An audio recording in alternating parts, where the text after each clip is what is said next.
Welcome, everybody. Thank you so much for coming. And we're going to do that lovely, just going to spend that time now opening our hearts and sending love and gratitude out to the world. Let's take some slow, deep breaths to get into that peaceful, receptive state. So we breathe in slowly and deeply. We hold our breath. We breathe out. And then we hold our breath. Let's do that for a few more breaths.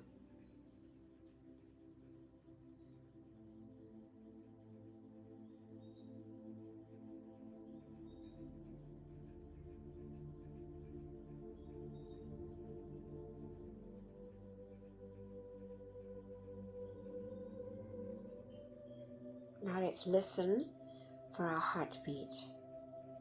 Our heartbeat, which is a pulse of light coming down through the silver cord from our mighty iron presence, anchoring in our heart, giving us life. Let's just see and feel and bless that heartbeat. That heartbeat that anchors into that beautiful threefold flame, which is the anchorage of our mighty I Am presence within our physical bodies. Let's just connect with that beautiful flame as we sit in that expanded golden flame in the center, golden yellow flame of wisdom and illumination, perception and discrimination. We see our bodies in this beautiful, dazzling golden flame.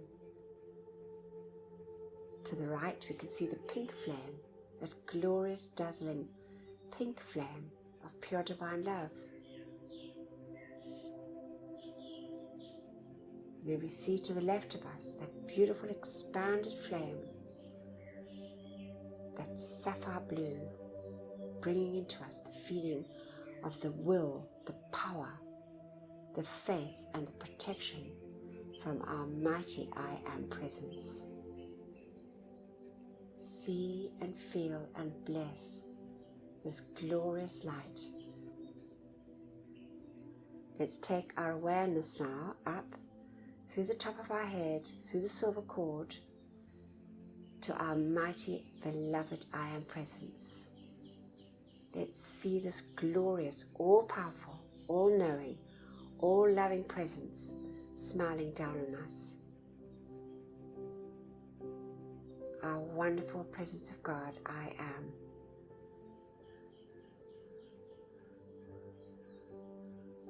And now we see in the center of our chest a beautiful golden sun forming,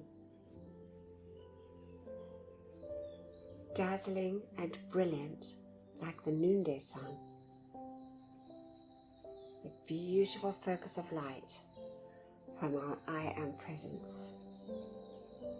Open our hearts and send love and gratitude to our mighty I Am presence for beating our heart and giving us life.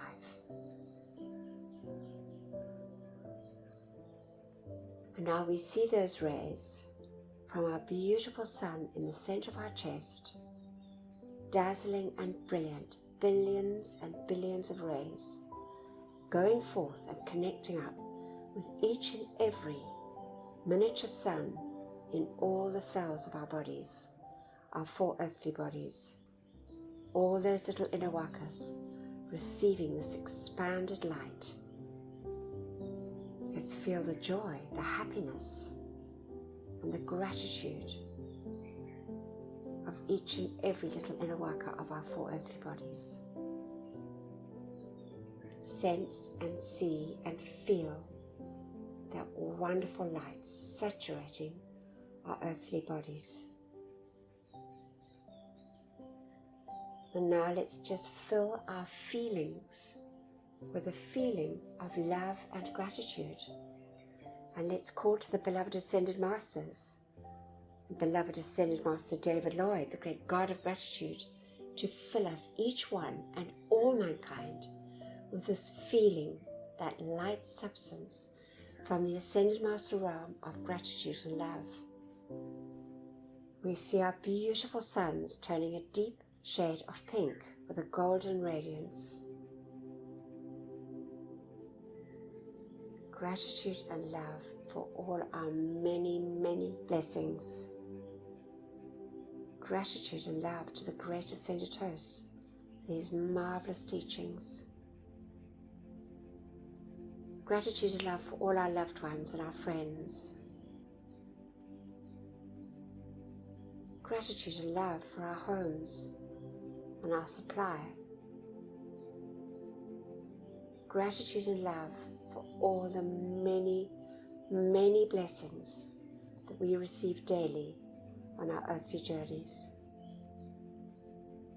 Gratitude to the great and beloved elemental kingdom, animate and so-called inanimate, the beauty and bounty of nature.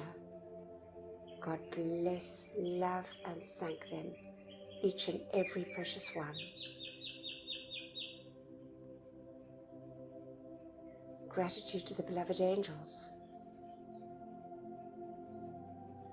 and gratitude to all life on our beloved earth. And now we see these rays in this wonderful expanded state, forming a lattice of light, dazzling and brilliant. We see our entire earth folded in this glorious pink and golden light, saturating every part of life on our beloved earth, especially those parts of life that are never loved or thanked, with this wonderful gift, our opportunity of sending love, light, and gratitude to all life.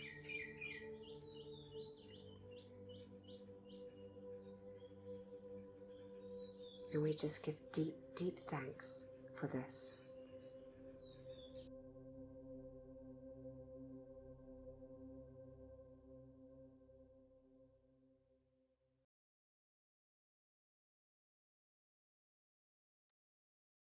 Ah, it was lovely to send out those wonderful feelings of love and gratitude.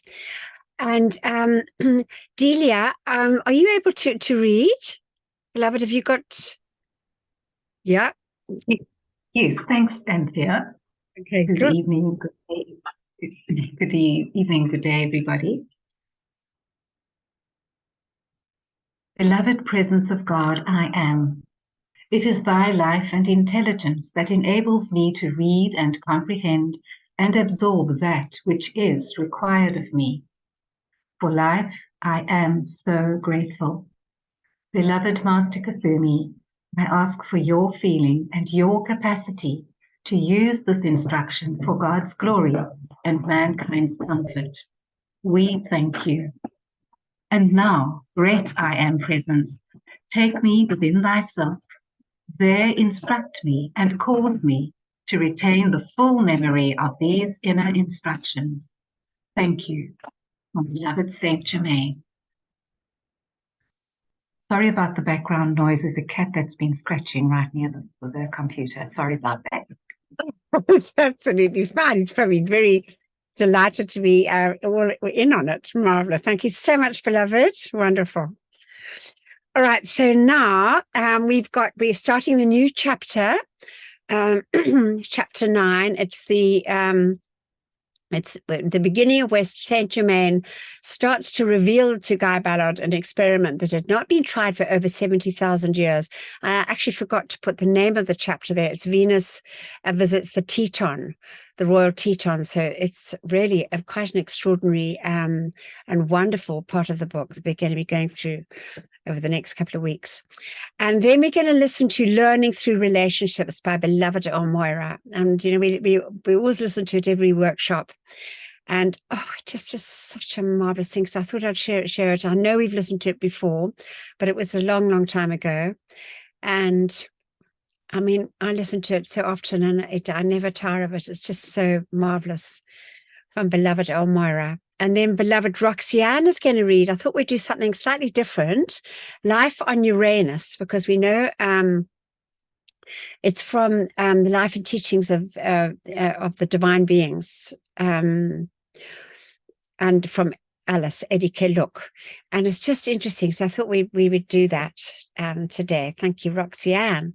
And then I'm going to read from Beloved Holy Diana, the divine complement of mighty Elohim Arcturus. And she's just lovely to listen to. I think she just always pearls of wisdom from these marvelous ascended masters. So we're going to start off listening to Gerald Craig reading from Unveiled Mysteries.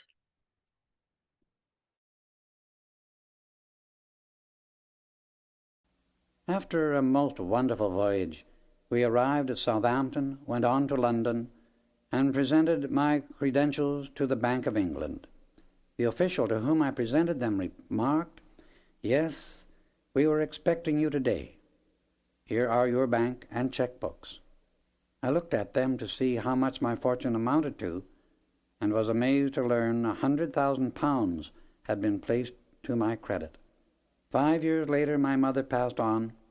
I transferred one half of my wealth to a bank in New York and began the search for the man with the crystal cup. I can never repeat the disappointments, the trials, the sorrow I have been through, but in the face of everything, somehow I could never give up. The thing which seems so strange to me is, while I have grown old in outer appearance, my energy and strength are as great as ever. Sometimes Chapter 9. Sorry there, I've obviously left something underneath. I beg your pardon. It was actually doing an older one. We'll just have to skip it this week. Sorry about that, everybody. I thought I'd sorted it all out nicely, but anyway, and it's just, yeah. We'll listen to Beloved Elmira now. Apologies for that.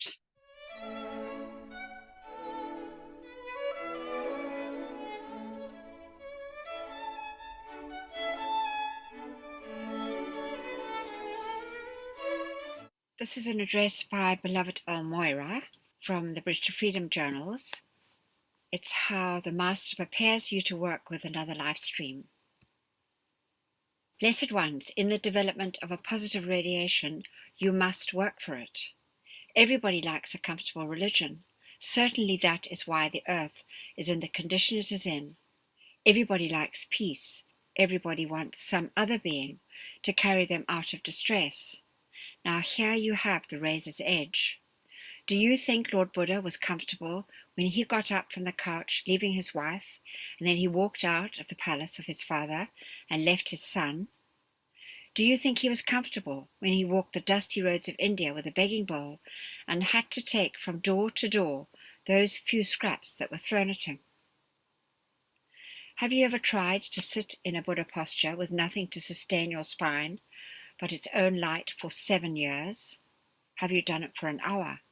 Do you think he had the comfort when there was no food, no disciples, when the fiends of the astral and psychic realm presented themselves, and every test of Maha blew upon his soul? And he wondered, in God's name, why didn't I stay home? Why did I not teach my people from the authority of the ruler's seat? Do you think he was comfortable when he entered those various realms of light and saw the perfection that was there and yet refused to stay, pushed onward and onward, upward and upward that soul until he stood in the presence of eternity? Do you think there was a sense of comfort after achieving the ultimate, the mount of attainment, the pinnacle of success, and then renounce nirvana and come back into a body that was very emaciated due to his long period of samadhi? A body in which he had to again draw those vital forces and then walk the ways of men. What did he do? He disciplined himself, as every great being who loves mankind enough has disciplined himself, but yet he asks no discipline of others. There you have the key. To those who are going to carry this light, the length and breadth of every land, the discipline of self, and the giving of comfort to others. When Lord Buddha's light shone, when people touched the hem of his garment, when they felt the sweet essence of his presence, and I know, for I was there, the heart rushed forth and said, O Lord, what may we do to become as thou art? Then came the 8 great steps. Then came the teaching to those who asked, and they asked because they had the fullness of ecstasy and bliss, but he had earned it through a discipline that mankind does not see for many an age. Think of Moses. Think you not that Moses went through a discipline? Think of that man, a man who was timid in himself, and yet was called of the Lord to take a great people across the trackless wastes, and through a burning desert, and across a sea over which there was no bridge, no pontoon, no possible pathway but faith. And he answered that call. He walked with men and women who spat upon him, when they felt the burning heat of the desert, and when they knew no water, when they saw the surging tides of the sea, and behind them the great might of the Egyptian army. The curses descended upon him, yet he knew if he were to become discouraged at that moment, or resentful, all would be lost. There he stood, with the sea before him, the Egyptian army behind him, and a reluctant people that he was endeavoring to save surging around him, thousands of them.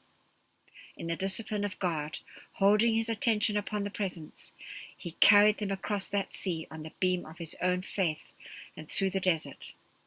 Then, in the short span, when he mounted Sinai and left them for a moment, back they went to the idols and flesh pots of the earth. The discipline of Holy Mary. There was a discipline in that life stream. There is a discipline of the self in any great leader. Do you not think there was a discipline in the life of the Holy Mother of Jesus? Seldom has a woman experienced the disciplines of that life stream. Taken from her home before the birth of her child, bringing him forth in a strange country, wakened when she felt all was not safe and secure, and caused to cross the desert with that infant child, hoping always that this light, this vision of the Messiah, those angel voices and those glorious beings were real. Taking that infant to the doors of Luxor, letting go that hand, remaining on the outskirts in prayer until he returned. Was it not a discipline to stand on Golgotha's hillside beneath a bleeding cross, and not for once in 3 hours to take her attention from the very body she had borne and the spirit of her son? Was it not a discipline on the part of that son, in the height of his youth, prime and mastery, to lay down that body? Beloved ones, there is a discipline that is born of love in the heart, love for mankind at large, that enables some to take upon themselves certain steps which develop the inner nature. Then, in example, in radiant light, become a magnet, so that mankind will say, what you are, I would be, what you have, I would like, what you desire, I would become. Then to those men and women who ask, put a positive and encouraging presentation of the law. The thou shalt not stirs the animal in man. Take thou shalt sublimate the passions of thy body to illumine the mind. Thou shalt rise above the desire of making thy body a sepulchre for the dead beast. Thou shalt take into thy body new life, new light, through natural herb and produce. Thou shalt, pointing out the good and showing the pathway up, is the pathway of light, not making of discipline a lash. I know, for I learned the hard way. A trip to meet Lord Himalaya. I was thinking about it. Kuthumi and I were laughing about it as we remembered back many centuries ago. I had been a warrior and a soldier for many ages, and I must admit I had a tremendous spiritual pride in my capacity to follow through at all costs, to God, man, anything that was in my path. Finally, in the travelling of our souls, through embodiment after embodiment, we came to a point where our Lord Maha Chohan began to look upon us as a possible team. I think he had the founding of a theosophical movement in mind. One day he called us before him and said, "Brothers, I have a little excursion for you, just a period of relaxation, for you have worked so hard on your individual discipline, and I am going to send you on a beautiful trip to find the retreat of Lord Himalaya together." Oh, we were so happy, like children obeying. We started out in Kashmir, in the vales of Kashmir, where the sea is blue. Our children, that country is magnificent. The green slopes running down to the water, the most magnificent bird songs, the Kashmir weavers. It is a beautiful land, the land of peace, the land that belonged to my Kuthumi. We sat and talked together and planned our little trip. We thought we had better get started early because of the heavy snows in the mountains. He said, "You be in charge of the sleeping gear and the path, and I will be in charge of the food and the prayer." We thought that would be just fine. I will never forget the morning that we left. To us it was an outing, an excursion. We had no path, you know. No one told us where this retreat would be, except the compass of our hearts. But we had a mission given to us by our Lord Maha Chohan. On the first day we started out, I was well in the lead, bold and happy, heading for the first passes. I looked back, and there was no Kuthumi. I sat down for a little while and practiced the meditation that I had, because I was to be the compass for this trip. There was still no Kuthumi. The day was pretty nearly spent. Finally, I walked back down the path and went with not the most patience in the world. There he was, sitting, looking at a flower. I said, "Where have you been?" "Look," he said, "I want you to see the process of this flower as it is closing." I watched it open under the light of the sun, and there is a drop of dew in the center of it. I didn't say a thing, and I didn't look at the flower either. Then I said, "When do we eat?" He was so sweet. You never knew anybody so sweet. Never was there in all our centuries together, any impatience in that boy. I love him as my life. I tell you this story merely to show you how life prepares you when you are going to serve in a harness with another life stream. Finally, I think we had some food and slept under the stars. I must admit I didn't bother with any sleeping gear. I thought if he can look at a flower all day, he can sleep on his back and look at the sky. The last thing I saw as I went to sleep was the face of the Maha Chohan. I said to him, "Excursion! Ha! This is playtime." And I began to realize that this was no ordinary vacation. Just a ghost of a smile came in his eyes, and his face faded, and I fell asleep. The meeting with Lord Himalaya. The next morning Kuthumi was up before me. We were going to be all set that day, but this is how we proceeded, dear hearts. He listened to every bird that sang. He looked at every fern that grew. Every rock had something under it. If there was nothing on the path, he would be hearing the music of the spheres. Sometimes we seemed to be going backward instead of forward, and every night as I retired, I saw the face of the Maha Chohan. Then we got to the high country. Most of you are not familiar with the paths of Tibet. In this high country one must be very alert, for the paths are narrow and the ravines are very steep. I would be talking with Kuthumi, perfectly of peace, and then suddenly he would be gone in the snow. There was no trace of him at all. I would go back and dig him out of some drifts, and do you know he was never hurt? He never fell off. He just disappeared. We finally went to a cave, and I said, "Look, we will never find Himalaya unless you buckle down."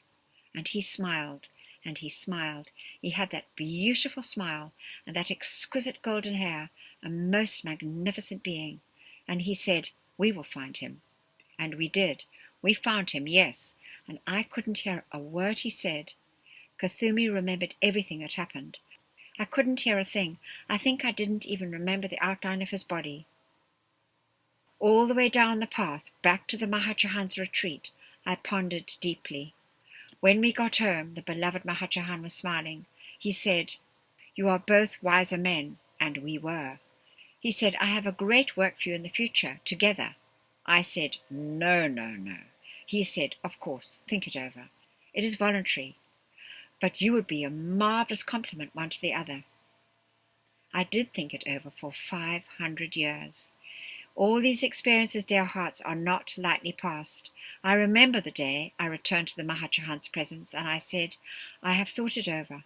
I shall consider it an honor, an opportunity to render what service you, great master, think is right." And so we worked and served together and still do. Yet even now he enjoys the music of the spheres and the song of the bird. Even now the fate of nations and the discipline of chelas is not appealing to him. We found our place, and he has found, I hope, in me a friend. And I have found in him more than a brother. I have found in him the sweetness of the Holy Spirit that I needed so much myself. And so it is with you, beloved ones. Life's experiences may seem trying, But one day you will stand before the Lord Maha Chohan. One day you will thank him for whatever excursion you are presently upon. Persevere unto the end, and in that perseverance you will have victory and great opportunity. Little did I know, as I struggled through the deep snow, of that which lay ahead in the shimmering folds of Akasha as a possibility if I did not throw them over the cliff en route. I thank God and the powers of light that I was able to persevere. Now, as much as the Maha Chohan wanted us to reach the retreat of Himalaya and receive his instruction, Himalaya did not take one step out of that retreat to meet us. Even when we climbed on the face of the last glacier, and I'm telling you, it was completely smooth, he waited until we reached the apex of his consciousness, and then we were given the benefit of his radiation. I unfortunately did not receive it, but at least I made the effort to build something of endurance into myself.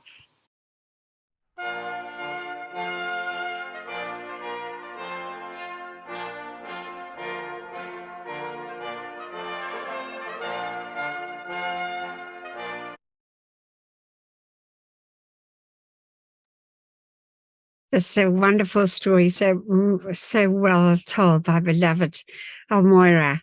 And so it is with all of us, isn't it? You know, we always put with people that we learn from, we learn more mastery, and it's just, yeah, it's always nice to be reminded. So I love that one. Okay, beloved Roxanne is going to read for us now. Thank you, Roxanne, on Uranus. I hope you enjoy this. I think it's quite interesting. Whoops.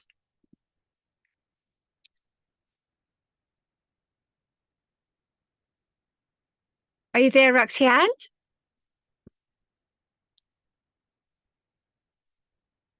Let's just see. Oh, I don't. Oh, Roxanne, beloved.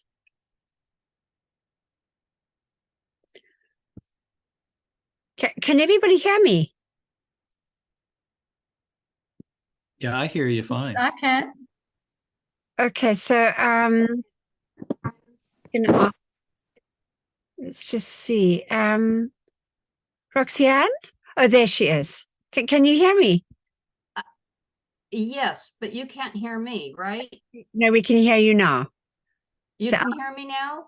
yeah. Okay, I had to unplug my external microphone. I don't know why it's not working. Sorry. Don't worry at all. Anyway, too much technology. Oh, yeah. Maybe. Okay, let me turn off my camera. Okay, marvelous. Thank you so much. Okay.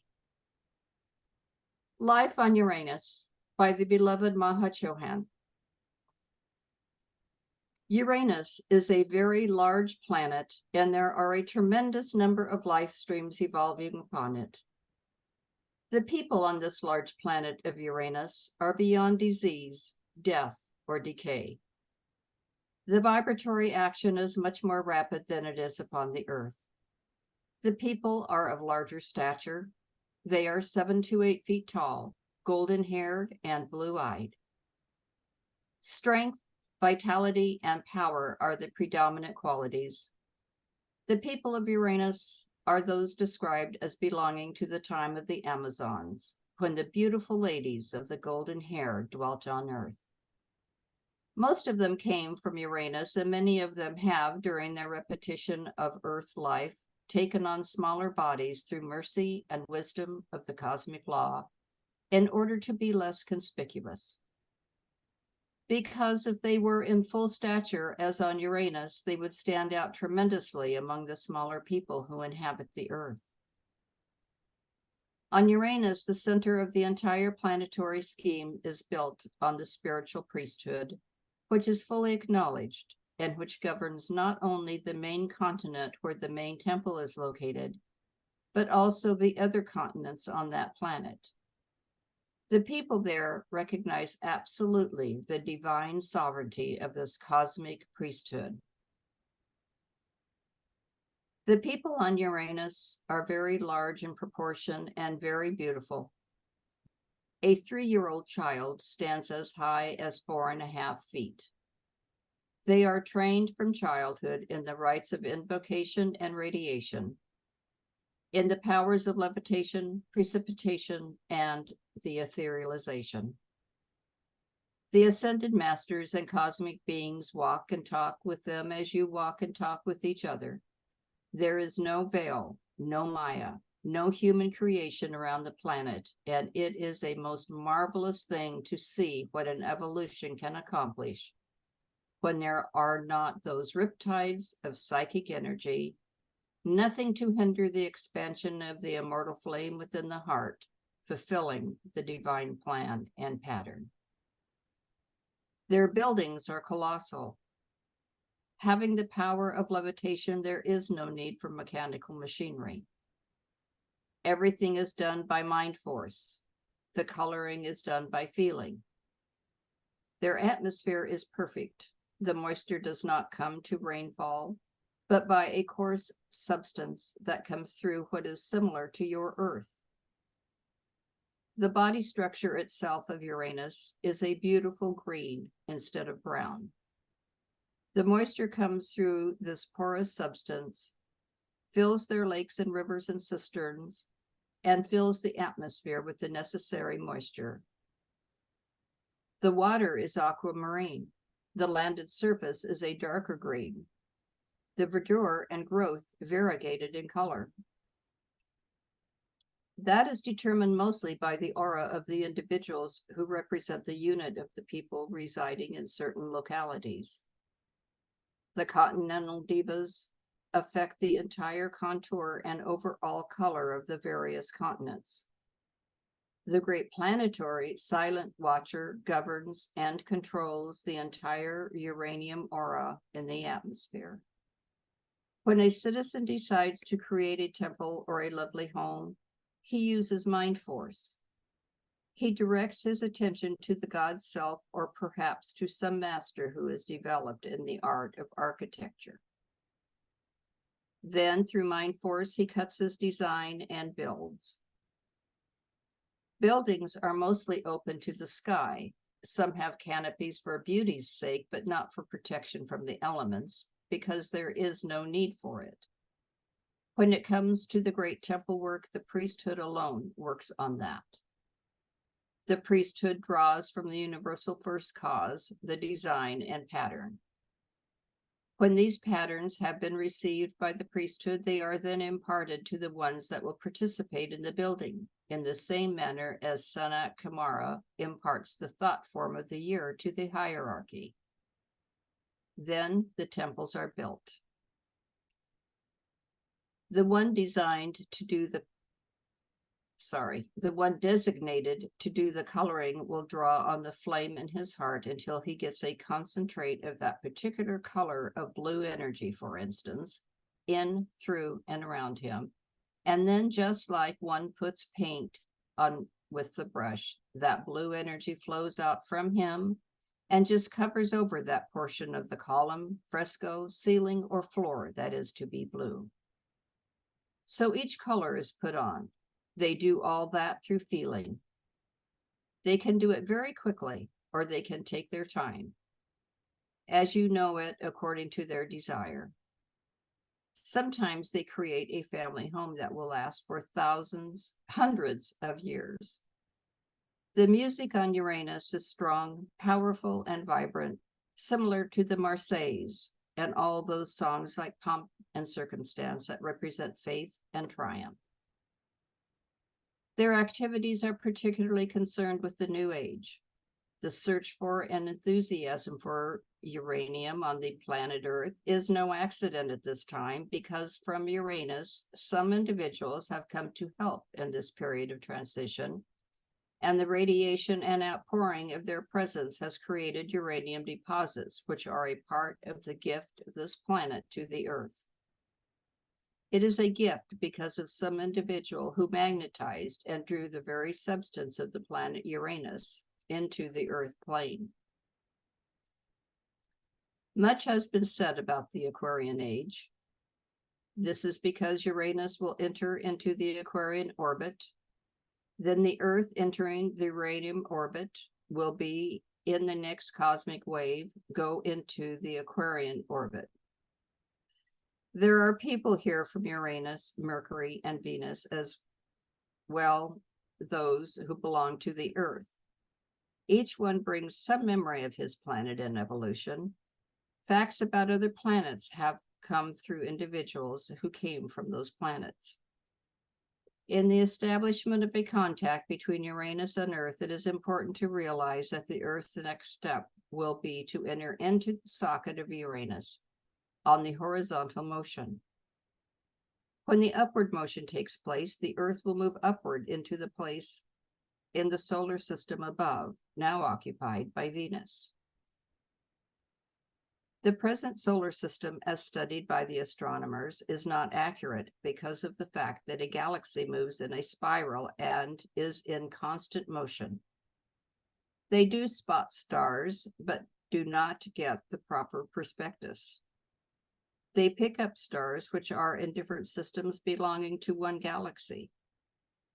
The changing of the outer records of astronomy will come, although perhaps not in your day. Thank you, beloved Roxanne. And I think it's interesting because, you know, in our etheric bodies, we have this memory, and I'm sure it's, you know, it's sort of coming more and more to the fore of our Earth having all this, you know, might not be exactly the same. People obviously not dwelling on the Earth, but those same wonderful times of absolute perfection on the planet. And as we know, this is the design and destiny and what's going to be coming forth in our golden age now, what our beloved Saint Germain is making sure is happening. Anyway, we're going to listen now, before we listen to the magical moments of our animal friends, where there's a gorgeous story of Sunny the fox. It's really very sweet, and obviously told by a South African, but I'm not sure exactly where she lives, but it's a very lovely story. But in the meantime, we are going to listen to the gem. Let me just get that up, and I thought this was interesting because it actually relates to our decree that we say afterwards, and it's just lovely to be filled with enthusiasm and have more understanding of exactly what we're decreeing for. So this is from beloved Archangel Michael, and it's actually from Dictations by the Ascended Masters that beloved Terry is actually reading. And I was listening to it on my travels. I was actually traveling back today and listening to, it's just so lovely. And beloved Terry's just reading it so beautifully. But it's quite a big undertaking because it's quite a thick book, but it's filled with those marvelous dictations from the Ascended Masters. Anyway, so I was listening to this today from beloved Archangel Michael, thanks to Terry. I know we've read it. All of us have read the book probably a couple of times, but it's just lovely to hear it again. So he says to us, the beloved Saint Germain has told you that he is preparing to establish temples of the violet fire of freedom's love within the lower atmosphere of the astral realm, and we ask you to make the call to cosmic law that every soul who passes from the body is taken into one of those temples immediately and no longer relegated to the realm of the sleepers, no longer to weave from their own consciousness a self-hypnosis which they call heaven or hell, but that they be consciously prepared by teachers and given an understanding of the law. You do not understand, my beloved hearts, what the establishment of those temples in the lower atmosphere will do for the human race incarnate, for you live, the majority of you, within the psychic and astral realm, which extends, according to your measure, up to the 10,000 foot level. And I think it actually extends further than that now because there's so much aerial activity. But anyway, and when the purification of this realm takes place, due to the establishment and maintenance of these foci of the sacred fire, you will find the great pressure that is upon the hearts of those of you who want to do right tremendously lessened, and you will find that the desire to do right will be the predominant pressure upon the feeling worlds of the people. And I know further on in the bridge dictations, we're told that these temples have been established, and what a blessing. these wonderful violet flame temples that Saint Germain and Archangel Michael went and got this dispensation, and they were allowed to create these temples. So now we have a greater understanding as we read our decree now. We can get that wonderful feeling.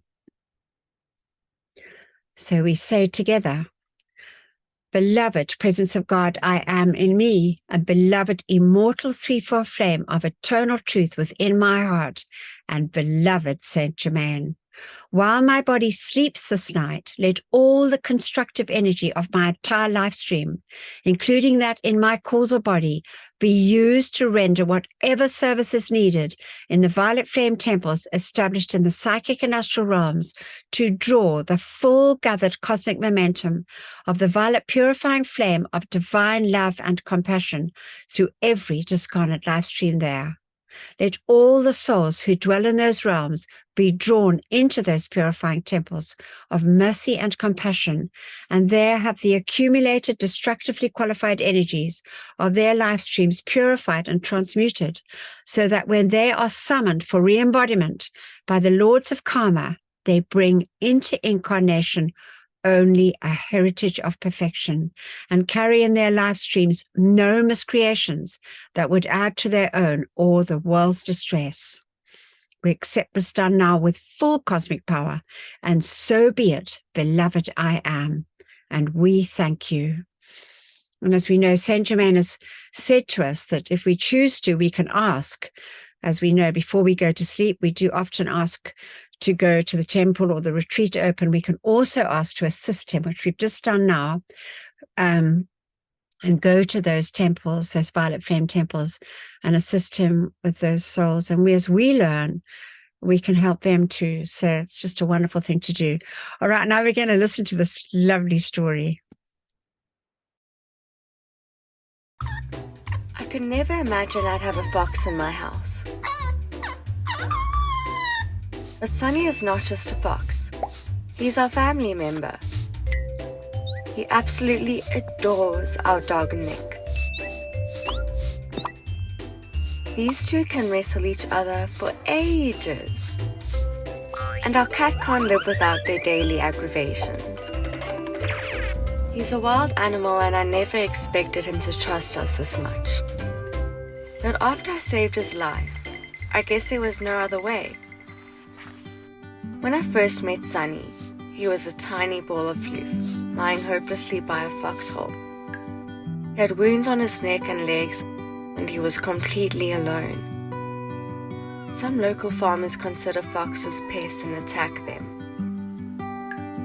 Unfortunately, they found Sunny's family. I scooped up the poor baby and rushed to the vet. There wasn't too much hope for Sunny. He was way too small and had a limp. So I tried my best not to get too attached to him to save myself from heartbreak. But it was bigger than me. I brought him home and started his treatment right away. At the time, I had cats and a puppy. Nick was little back then.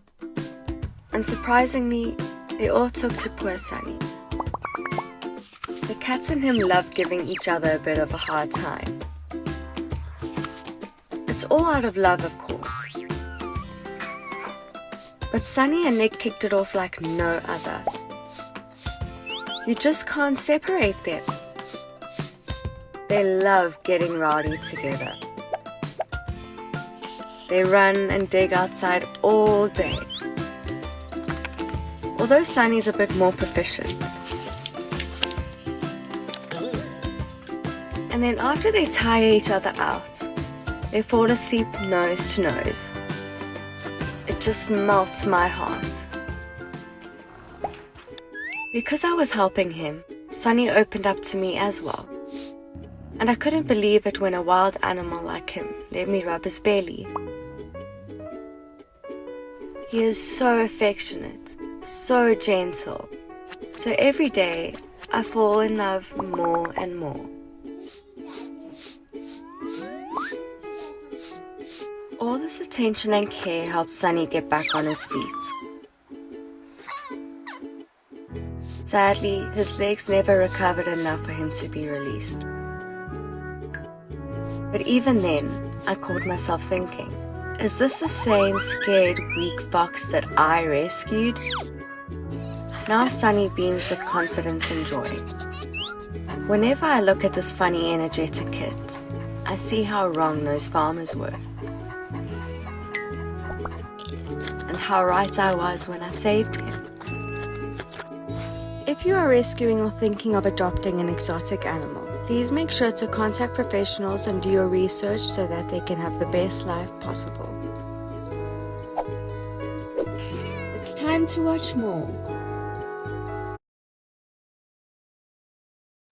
Oh, that's so sweet. Lucky Sunny. My goodness, it's such a happy part of the family. I thought it was just a lovely story. And it was definitely a South African girl, but I don't know where she quite lives. But so now we are going to say our decree for our animal friends, animals, insects, and reptiles, all those beloved ones. We're going to say it. Beloved, I am presence of all mankind. Charge your mighty light of mercy and compassion to flow through us all and bring comfort to the animal kingdom. May each human being remember and accept their responsibility as guardians and protectors of this planet's pure and innocent life until all is set free and their divine plans fulfilled. We so decree it and so be it. In God's most holy name, I am. We accept it done, and we thank you. Thank you always for answering our calls. Now I'm going to read from beloved Holy Diana, just lovely. And as we know, she's the divine complement of she's an Eloha, the divine complement of mighty Elohim Arcturus, who was one of the 7 builders together with their feminine counterparts of our beloved planet Earth, part of the elemental kingdom. And so she says to us, beloved friends of immortal light and life eternal, you who are so familiar with the violet fire of freedom's love, to you I bring the gratitude of my heart for all you have done in the transmutation of human creation up to and including this time. When the emotional body was created, it was made up of electrons drawn from the emotional realm, the realm of feeling, or the realm of the angels and archangels. The little electrons that came and spun around the central core of the atoms, of which the builders of form created the emotional body, were beautiful, harmonious, and perfect. The mental body of the outer self was formed out of the aerial substance, the etheric body from the etheric substance, and the flesh body were formed out of the elements of the earth. I tell you this for a purpose, not to bore you with a treatise on creation. Nothing in this world, beloved friends, is static. Science has proved that even so-called inanimate substance, like wood or stone, is in constant motion. Therefore, the physical body, which seems so solid and substantial to you, is composed of groups of electrons looking somewhat like the upper figure on the chart. We know that's the chart of the iron presence. Around those electrons, the substance of the outer world, impurity, has been drawn, so that rather than having the rainbow colors of the chart as your aura, you have a clogging of the little force fields, which has closed in the light of the electrons. What has been the result of this? As that accumulation has been magnetized into your flesh, it is bogged down, let us say, the vibratory action of the atoms, and they no longer vibrate in harmony with your keynote. They have lost the resiliency and buoyancy which they have when they vibrate in harmony with their natural God estate. Some of the organs of the body, which have been particularly intruded upon by the suction of impure substance into themselves, also vibrate less rapidly than others. Then you have organic disturbance, which is the result of the slowing down of the electrons spinning around their central core.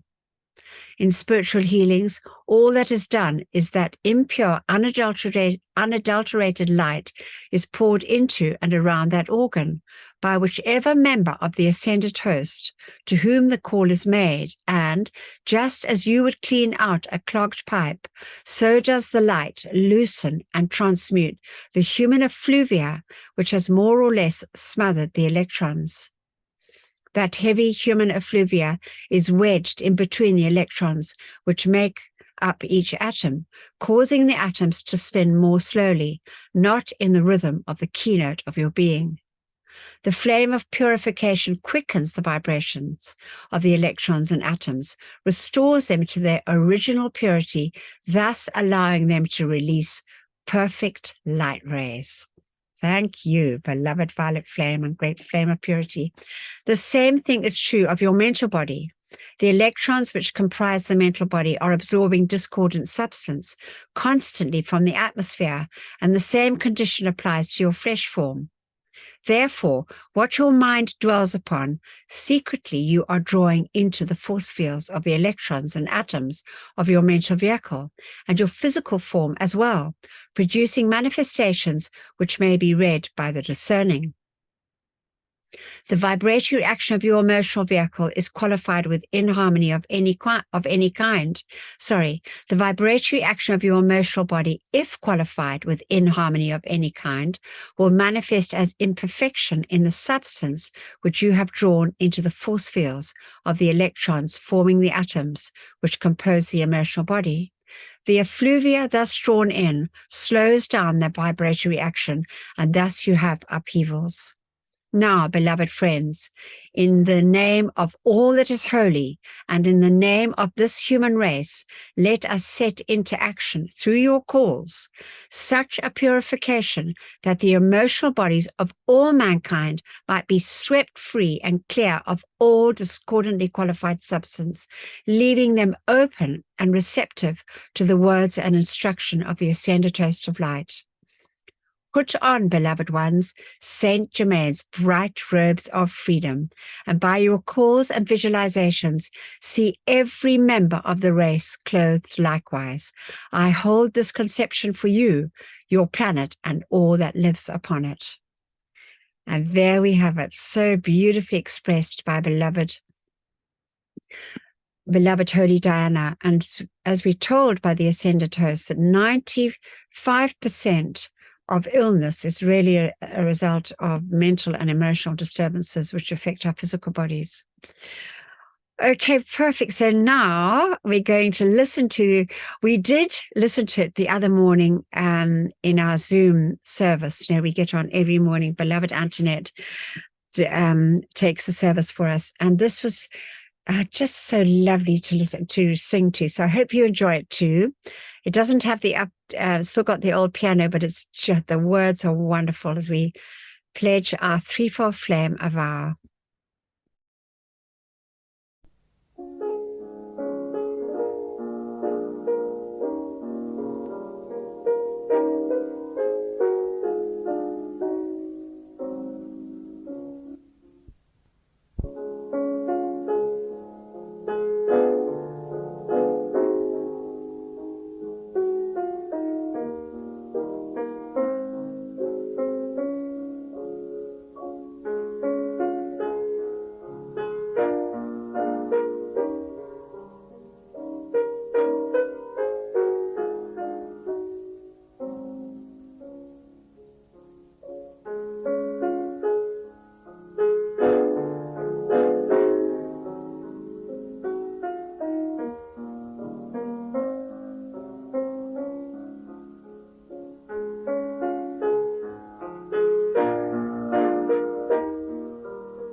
Such beautiful words.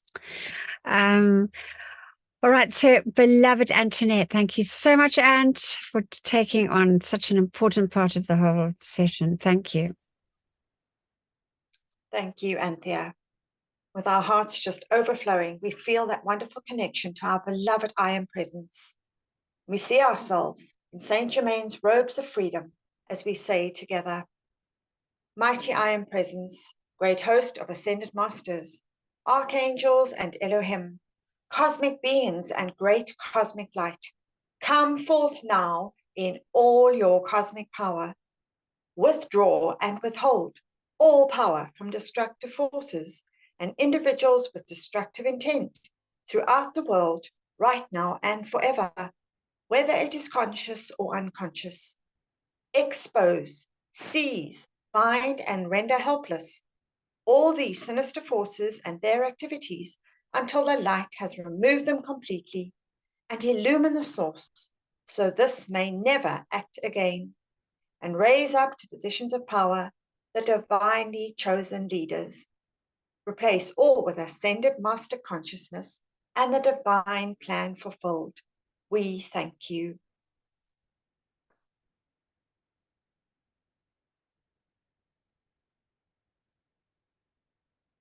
Our decree for protection. Beloved mighty I Am Presence, beloved Archangel Michael, and beloved Commander Conrad, continually intensify your protective pillar of pure light substance and Archangel Michael's armor of light through and around me, charged with your invincible protection, all powerful and impenetrable. I am invisible. I am invincible. I am invulnerable to anything but thy almighty perfection. I am grateful that we are given whatever added protection is needed, and what we ask for ourselves, we ask for our loved ones, and that which is constructive in all mankind and the world. Thank you. We just see and feel this mighty tube of protection, this pillar of light substance surrounding each and every one of us, around our group, our loved ones, and all those across the face of the earth standing up for freedom, truth, and justice for all life on this earth. God bless, direct, perfect, and protect each and every one. We thank you.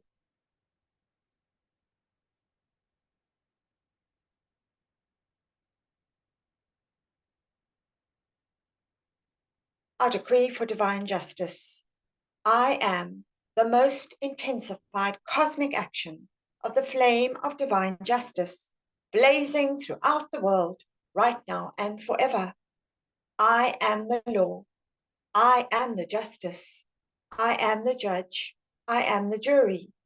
Knowing that I am all powerful, then I know that only divine justice can be done everywhere, here and now. Beloved Lady Portia, ensure divine justice prevails throughout the world, right now and forever. And so be it, and so it is, and it is done. Beloved I Am, we thank you.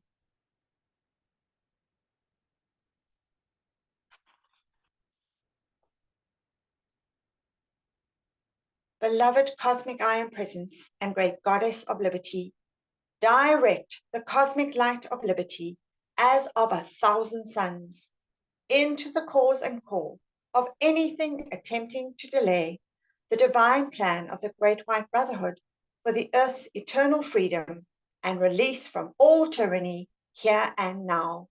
So be it, beloved I Am. We thank you.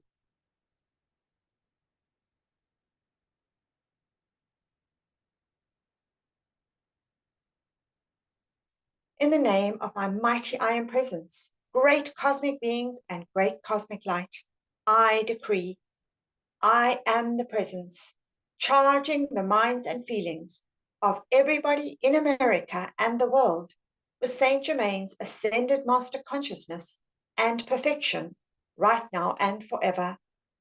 I am the presence, blessing, illumining, perfecting, and setting all free in service to the light.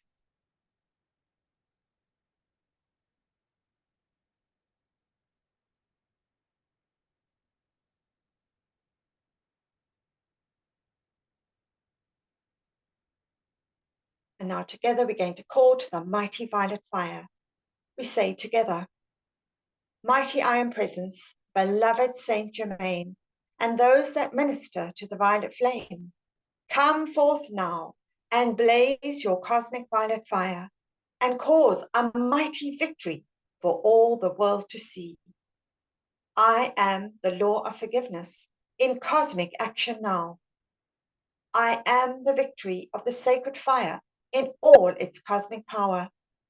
Mighty angels descend with your purple wands of fire and strike them into the center of every place where there has been a history of sinister force activity. Transmute and consume it all, cause, core, record, effect, and memory, and set it all free from that which was never meant to be. Replace it all with ascended master consciousness and the divine plan fulfilled. We thank you.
And now we fill ourselves with that feeling of victorious accomplishment as we say together, I am the victory of the light.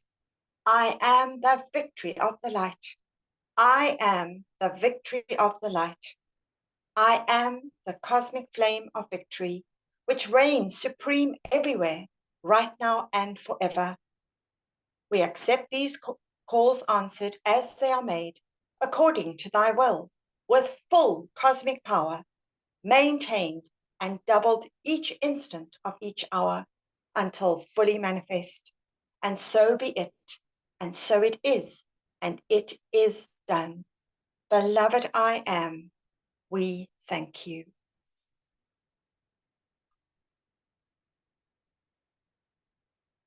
And now we end off, as we always do, by making that call to the secret love star, that mighty focus of cosmic divine love from the great central sun, shining in the heavens for this 2,000-year period, that supreme light that cannot be requalified with human thoughts or feelings.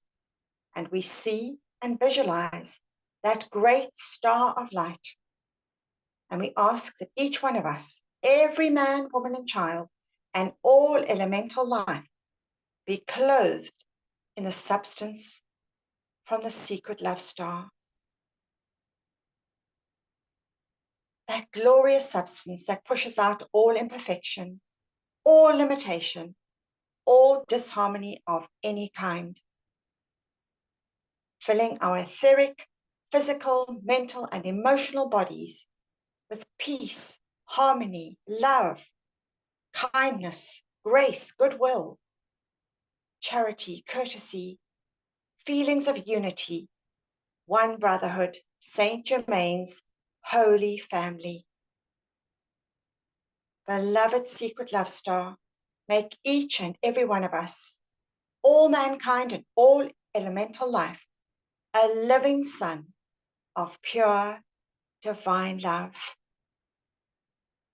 We just see our entire earth just light up with this glorious light from the secret love star, as we send our gratitude and love to all the beings of light who maintain and sustain this great gift, the focus of cosmic divine love. Mighty I am presence of mankind, come forth. Charge every man, woman, and child, all life evolving on this sweet earth, in light and love, from the secret love star, and keep it eternally sustained.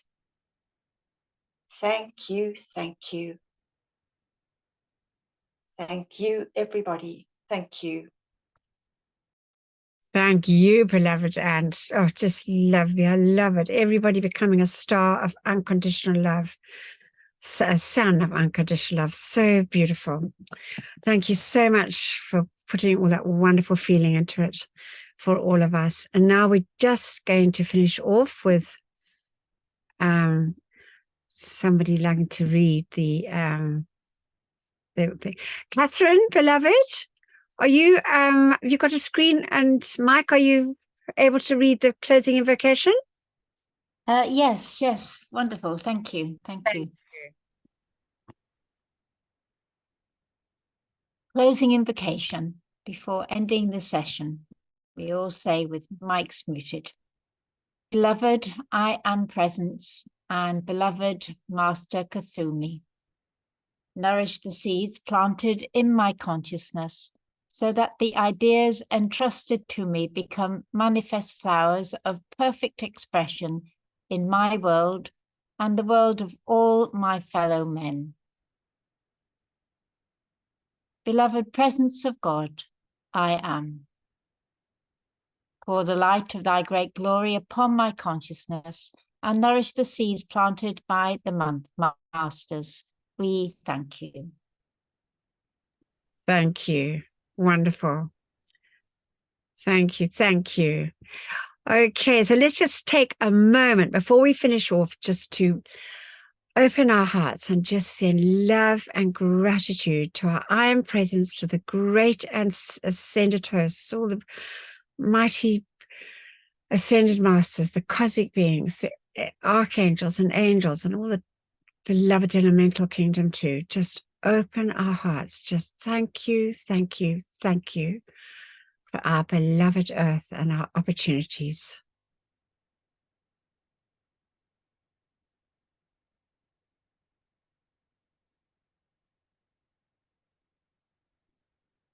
And thank you, everybody. I know we're all struggling with the load shedding thing. Oh my goodness, it's quite something.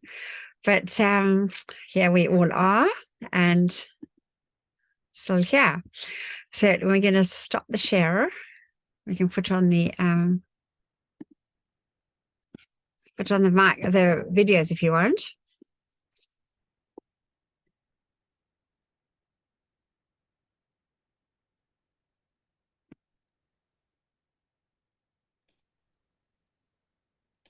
Right. Thanks, beloved. No. Thank you. Yeah. Oh, I'm sorry that Hello, Donna. I got confused on my microphones. My apologies. Oh, don't worry about it at all. It's perfectly all right. Makes no difference at all. It's just a lovely thing, and you did it beautifully for us. Thank you so much. It's absolutely fine. Well, I made a mess with the thing. Obviously, what I'd done, because I thought I'd changed the picture, but I forgot to actually change the recording. So it was underneath. That was the problem.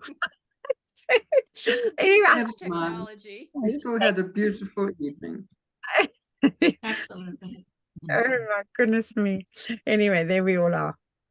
That's good. Happy Jonah and Terry and Gary. Hello. Thank you. Thank you. Oh, thank you. Hi, everybody. Hello, Jenna. Hi. Hi, Hi. Kelsey. Hi, Gayleen. Hi. Goodbye. God bless and thank you all. The power's just gone off and I'm sitting in darkness. You look wonderful. We see you Yeah. brightly, so it must be your own light. It's a good way to look at it. Yes.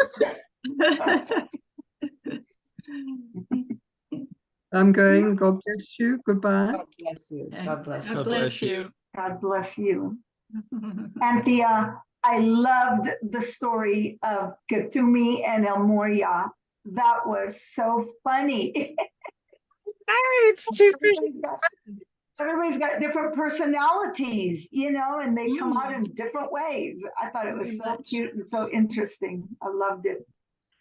Absolutely. I mean, Almori was the warrior, and thing of Kathim was watching. You can imagine it was quite something for him, because he wants to steam ahead and get it all done. And Kathimi watching the flower for a whole day.